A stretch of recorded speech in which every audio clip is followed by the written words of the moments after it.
Hello, good morning mga guys. So ngayon, magluluto naman tayo ng um, ginisang kalabasa na may okra. Tapos ito, aking pangsahog. Mura na lang ang kamatis and bawang at luya, sibuyas.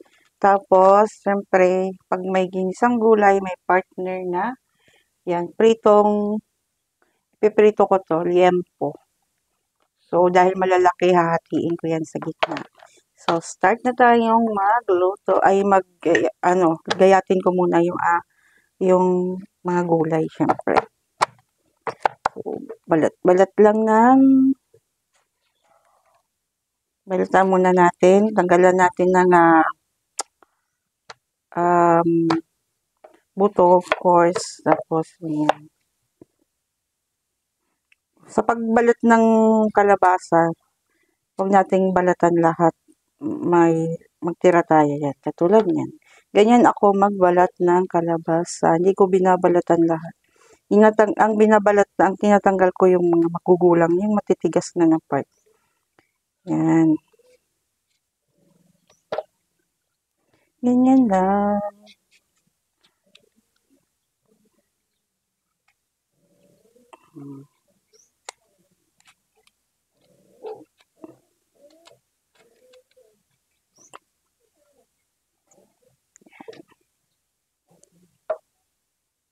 Okay, so ayan na, balatan ko na, So bago ko siya hiwain, of course, huhugasan ko muna.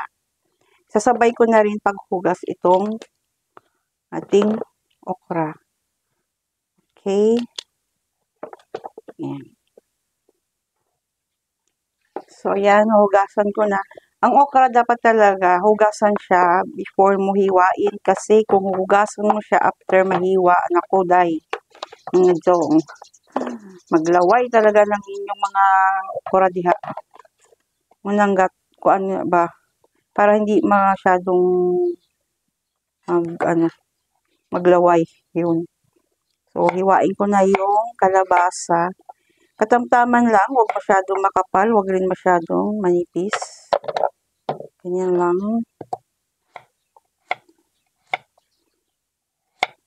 Maganda yung okra ay kalabasa na nabili ko. Tapos, mura lang ang kilo. 40. Ano ba, iba sa ibang ito halagang lang to. Halagang 15 pesos lang to. Yung aking nabiling kalabasa. So, hindi ako maglalagay dito ng subak, yung panahog ba, yung ang tawag doon. Wala akong, basta subak tawag sa Ilonggo. Pure, gisa lang talaga ng gulay. Kasi mayroon naman kami pritong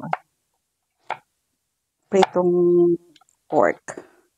So, yan, slice ko na yung ating kalabasa. Ang next ko naman ay ang okra. So, ganyan lang. Huwag mo siyang putulin hanggang dito. Yan. Ganyan lang ang putol. Depende kung masyadong malaki ang okra, di tatlong hiwa nyo. Since maliit lang naman to. So, dalawang hiwa ko lang. In this one, napakaliit. So, hindi ko nahiwain yan. Maganda rin yung aking nabiling okra at hindi rin siya magulang. Kasi yung iba, magulang.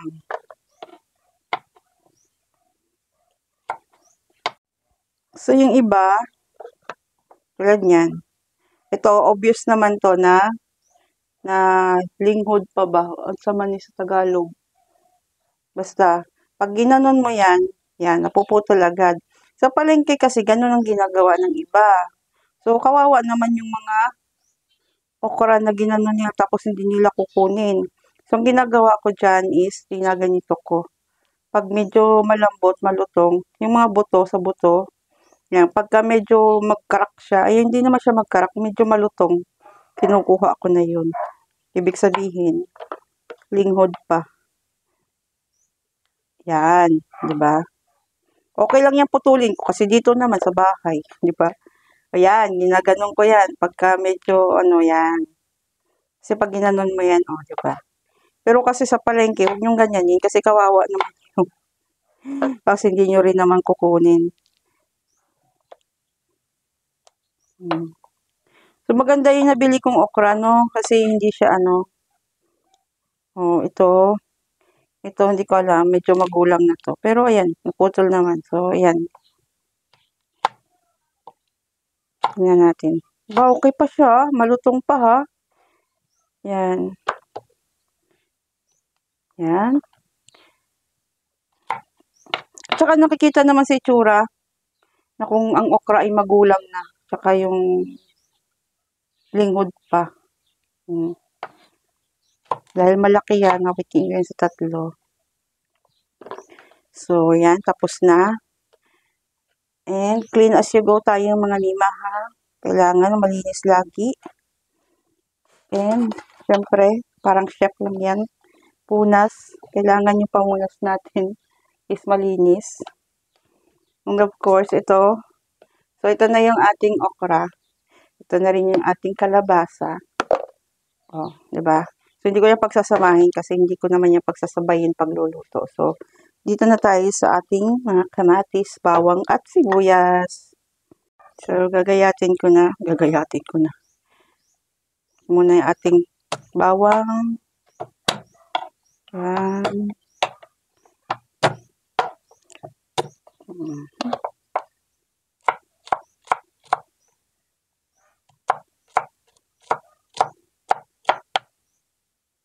Okay. So, sunod na to ning kang sibuyas. Yan, ara na kung magpritog mga, ay mag-isang mga utan, mga gulay. Kanira ning pagkuan, pag-slice sa ani. Yan. So, ato ning itlon.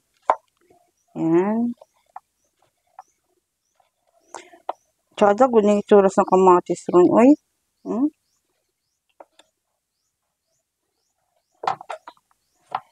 Yan.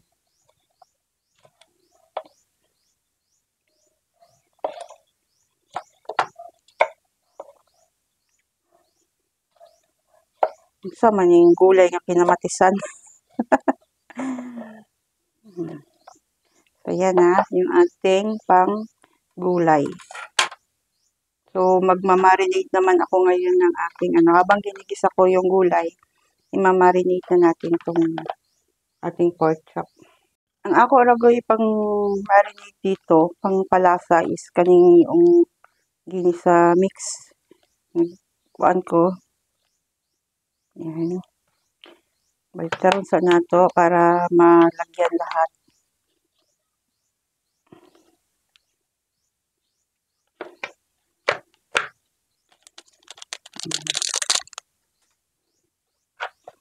Of course, i-massage ni nato, no? Para ma-absorb na niyang kuan. Baka dako sa pork chop, dako pa sa akong palad. Kanay supod sa iyang pagkakat, Even ba? Even. Napakanita tuloy.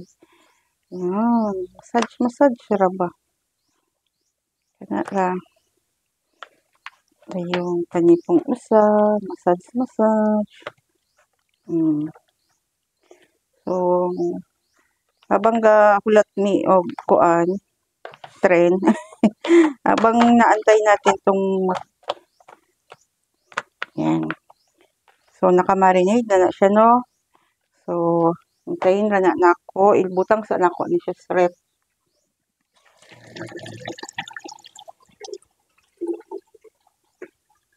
So, lahi na po niya akong basahan. Muna siya. Dili ra usa. May naa para pang kamot na apoy parang pang puna sa mga anik-anik. So, naka-ready na ning akong kawali. Ay, haning akong kalan ba? Dili na siya magmatik na kuan. Hindi ka mga na ako ingani o ingani. O, diba? Para pang kuan ba? Kay posporo man, unta niya, ano man.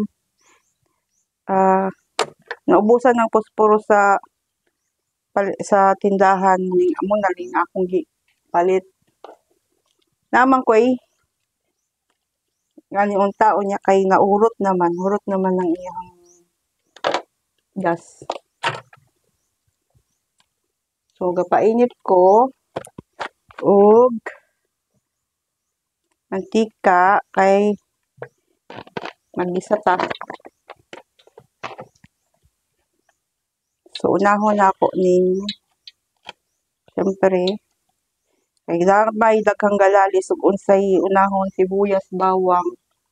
Kay depende sa akong mood. So yan. Depende ko sa akong mood kung unsay akong iunahon. Usahay sabay-sabay ra na nako.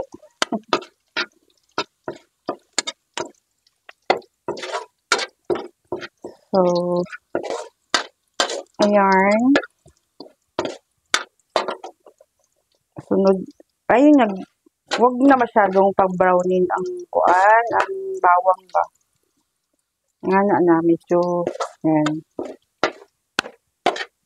Oh. Matang na nato ni sibuya.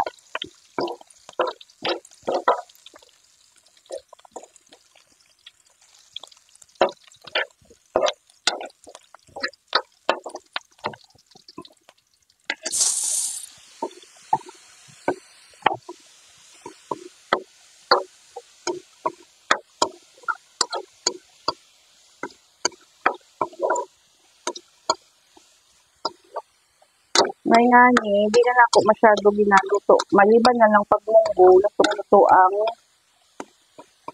kamatis. Pero pag ngani, pwede na lang hindi. Ito na ako ng kalabasa.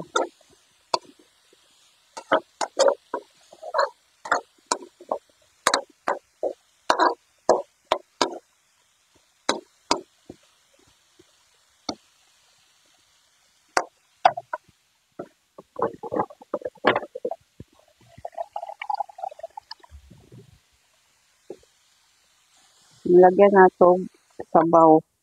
Imo man ay atong kuan, prito gud ng atong sudan, atong paris-an. So kailangan na atay sabaw.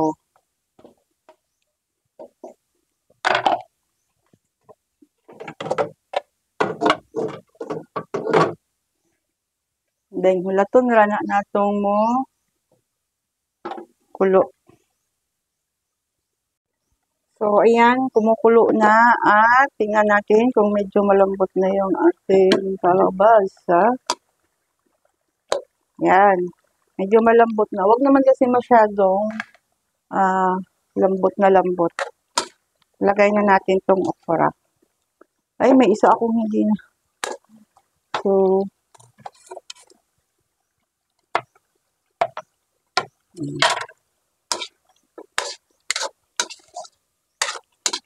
lagyan na natin ng pampalasa.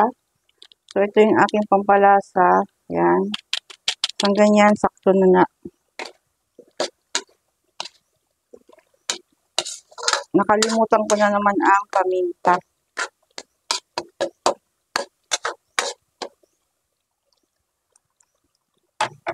Yun.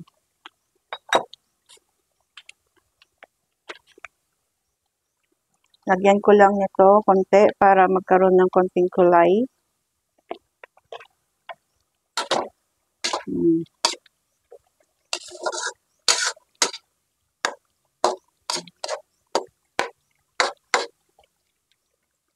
Kalami din yung atong kuan.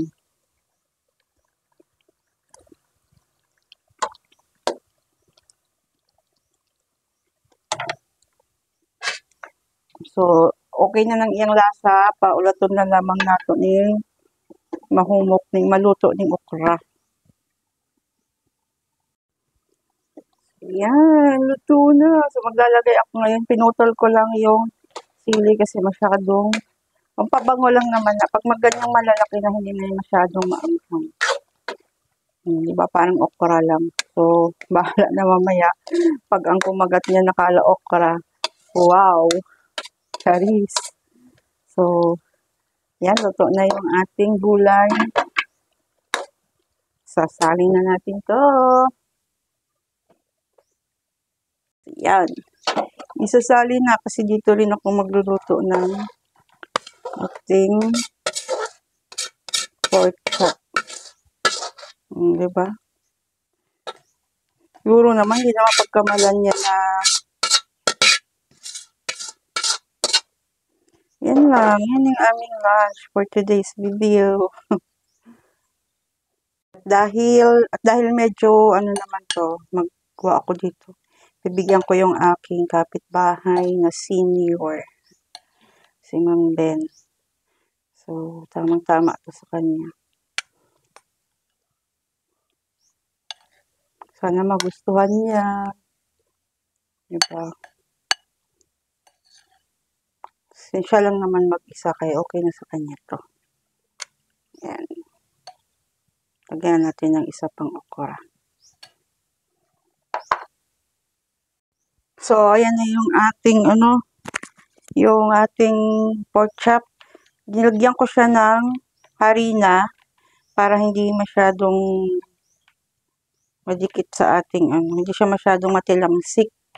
Kasi Diyos ko, ang dami ko na talagang tilamsik ng mantika. So, ganyan ko lang. Yan. Isa-isa. At pinutol-putol ko pala. So, yung 3 piraso kanina, yung pa rin. 3 piraso kanina, naging 6. O, diba?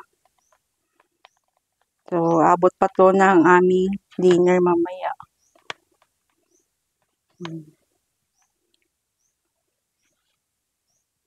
Kaya magpapainit na tayo ng ating kawali ulit.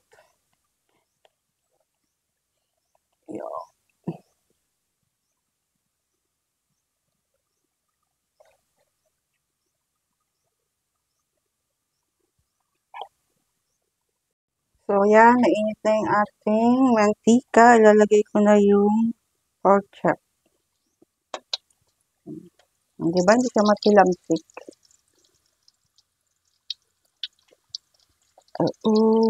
Saka dagdag, dagdag crispy din mamaya pag naluto.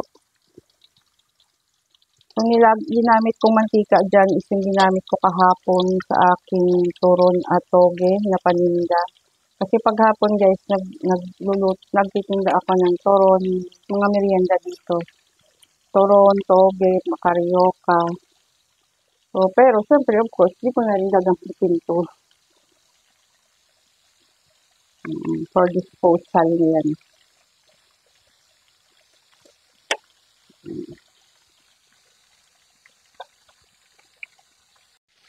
So, ayan, nabaliktad ko na yung unang salang ko. So, saglit na saglit lang talaga yan. Kasi pagka nasobrahan mo naman ang luto, siyempre, maano na yun, masusunog na, magpapait na siya. So, tama lang yung ganyang pagka-brown. Ayan, naahon ko na yung ating first batch. Sunod ko naman yung pangalawang batch. Second and last batch. Yun.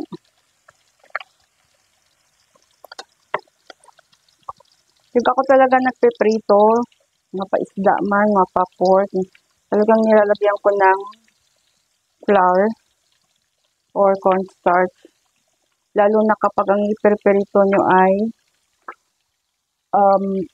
bangus. Naku, grabe kung sinilamsik yun.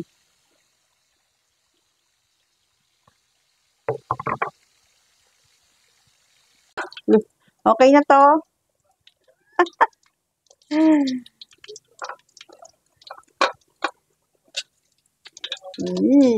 Sarap.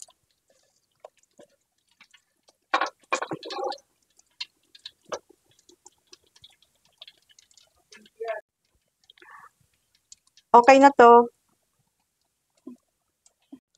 So, here's our ulam for today. Lunch and dinner na to. So, ayan, ang aking fried pork chop. At ito naman ang ginisang gulay. And that's it for today's vlog, mga langga. And follow for more. Subscribe nyo yung aking YouTube channel. Please support my channel. Yun lang, and bye-bye. Amping kanunay.